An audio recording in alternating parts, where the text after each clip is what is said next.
आज जब Ambala air force station पर राफेल को वायुसेना में शामिल किया गया तो एक नया ही माहौल देखने को मिला, क्योंकि ठीक उससे पहले सभी धर्म के गुरुओं ने पूजा पाठ की, एक साथ पूजा करके देश की सुरक्षा की प्रार्थना की।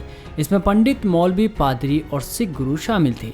लेकिन क्या आप जानते हैं कि सेना में इन धर्म गुरुओं की भर्ती कैसे होती है? इनका सेना में क्या काम है? क्या सिर्फ ये पूजा ही कराते हैं? और इनकी सैलरी कितनी होती है?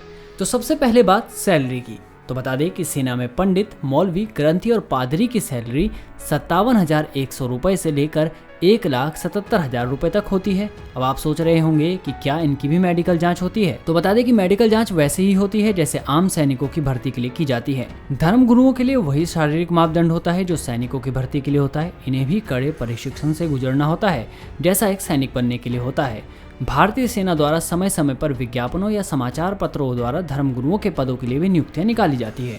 भारतीय सेना अलग अलग धर्मों के अनुसार धर्मगुरुओं की नियुक्ति करती है, जैसे हिंदू धर्म के लिए पंडित, मुस्लिम धर्म के लिए मौलवी, सिख धर्म के लिए ग्रंथी, ईसाई धर्म के लिए पादरी। ये धर्मगुरु सेना द्वारा संचालित मंदिरों, मस्जिद, गुरुद्वारों में पूजन और इबादत का काम संपन्न करते हैं। इन धर्मगुरुओं को अपने धर्म के उपदेश भी देने होते हैं, साथ ही आध्यात्मिक रूप से इनका मार्गदर्शन भी करते हैं। सैनिकों के रीति रिवाज आदि की भी जानकारी इन धर्मगुरुओं को रहती है। धर्मगुरु बनने के लिए शैक्षणिक योग्यता किसी भी विषय में स्नातक और संबंधित धर्म डिग्री या डिप्लोमा है। तो आइए जानते हैं कि इनकी भर्ती के लिए क्या योग्यता है। समय समय पर निकाले जाने वाली भर्तियों में आयु सीमा न्यूनतम 25 साल से लेकर अधिकतम 34 साल होती है। ये सभी धर्मगुरुओं के लिए एक समान है। इसके अलावा जूनियर कमीशन्ड ऑफिसर के लिए किसी मान्यता प्राप्त यूनिवर्सिटी से किसी भी विषय में ग्रेजुएट होना चाहिए। पंडित और गोरखा रेजिमेंट के पंडित की भर्ती के लिए उम्मीदवार के पास संस्कृत में आचार्य की डिग्री या संस्कृत में शास्त्री डिग्री और कर्मकांड में 1 साल का डिप्लोमा होना चाहिए। सिखों में धर्मगुरु ग्रंथी के लिए अभ्यर्थी को पंजाबी में ज्ञानी होना जरूरी है।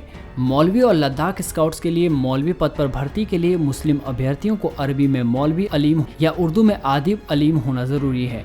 पादरी के लिए संबंधित और मान्यता प्राप्त संस्थान से प्रीस्टहुड हासिल कर चुका हो, साथ ही स्थानीय बिशप द्वारा प्रमाणित सूची में आता हो।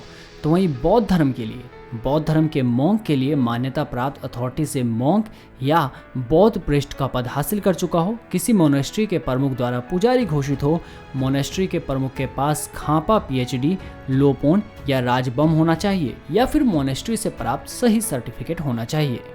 दीपक कुमार, पंजाब केसरी स्टूडियो, दिल्ली। यदि आप ये वीडियो फेसबुक पर देख रहे हैं तो कृपया पेज को लाइक कीजिए। यदि आप ये वीडियो यूट्यूब पर देख रहे हैं तो कृपया चैनल को सब्सक्राइब करें और बेल आइकन को दबाना ना भूलें ताकि कोई भी नोटिफिकेशन मिस ना हो।